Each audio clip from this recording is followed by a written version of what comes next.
Bonjour à toutes et bonjour à tous, très chères auditrices et très chers auditeurs. J'espère que vous allez tous très très bien et j'espère aussi que les deux, enfin du moins les petits épisodes que je vous ai fournis sur l'intelligence artificielle vous plaît. Et on va faire donc une continuité un petit peu, mais cette fois-ci en mode science-fiction. Comme je vous l'avais promis, je vous ai donc réservé un épisode de science-fiction qui va vraiment essentiellement se concentrer un petit peu sur, vous savez, l'interface cerveau-machine avec l'intelligence artificielle, avec la robotique. Et en gros, on va essayer d'imaginer un petit peu un futur, donc dans pas très longtemps, hein, dans 20-30 ans, comment les êtres humains en fait pourraient exploiter cette intelligence artificielle et comment, dans quel monde en fait on pourrait se retrouver et, euh, et, et comme quoi qu'en fait finalement ce qui peut paraître de la science-fiction à un moment donné, eh bien peut devenir réalité peut-être 10 ou 20 ans plus tard en fonction de l'évolution technologique que subit une civilisation. Donc là on va parler de nous bien sûr et vous allez voir c'est assez immersif. J'ai essayé de faire ça de façon captivante, hein. Je vais essayer de vous immerger un petit peu dans une histoire mais ce n'est pas vraiment de la science-fiction finalement, hein. Vous allez voir qu'au final, ça pourrait devenir fortement une réalité. Et donc c'est un petit épisode qui va essayer de vous prévenir, entre guillemets, et aussi de vous faire, on va faire un peu de philosophie aussi bien sûr à la fin. Le but aussi c'est de vous faire réfléchir et de vous faire poser tout un tas de questions en fait, hein, pour que vous puissiez en fait finalement vous dire est-ce que l'IA est importante pour moi, est-ce qu'elle est importante pour ma famille, pour mon quotidien, est-ce que vraiment on en a besoin? Voilà. Bon, j'ai choisi cet épisode-là de science-fiction, j'aurais pu en choisir un autre, mais comme c'est d'actualité en ce moment, eh bien je reste sur l'IA. Voilà. En tout cas, bonne écoute à tous. Année 2055.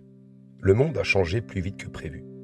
L'humanité ne se limite plus à son enveloppe biologique. Les avancées en neurotechnologie et en intelligence artificielle ont permis l'implantation massive de neuro-interfaces directement connectées au cerveau.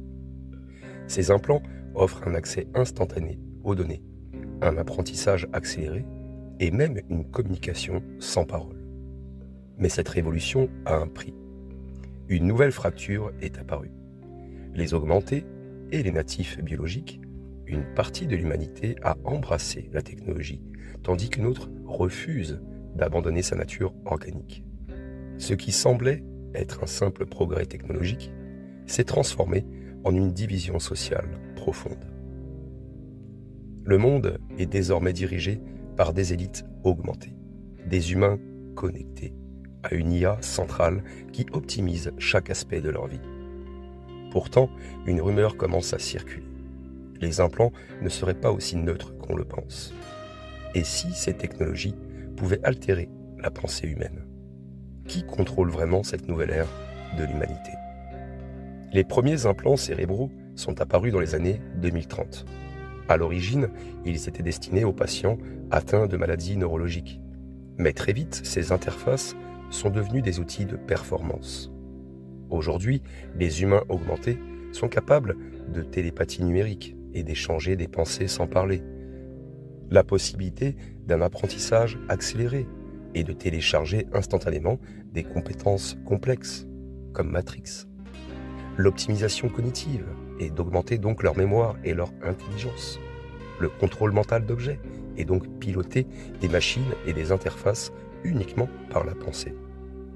Les gouvernements et les grandes entreprises ont rapidement adopté ces technologies. Dans les grandes métropoles, être augmenté est devenu un standard. Et ceux qui refusent ces implants commencent à être exclus des meilleures opportunités. Une nouvelle élite transhumaine est née. Mais derrière cette ascension fulgurante se cache une inquiétude croissante. Qui contrôle réellement ces implants? Peut-on modifier les pensées, les émotions, voire la volonté d'un individu à distance? Alors que les êtres augmentés dominent le monde du travail et de l'innovation, les natifs biologiques, ceux qui ont refusé les implants, subissent une marginalisation progressive. Et donc, les inégalités s'accentuent. Exclusion du marché du travail, les entreprises préfèrent embaucher des individus hyper efficients grâce à l'IA. L'éducation inégalitaire, les élèves qui sont augmentés assimilent 100 fois plus vite d'informations qu'un cerveau non modifié. Un État sous contrôle. Certains gouvernements rendent obligatoire l'implantation pour obtenir certains services. Face à cette pression, un mouvement clandestin de résistance commence à se former. Ils se font appeler les sentinelles. Et leur objectif, exposer au grand jour la véritable nature des implants et de ceux qui les contrôlent.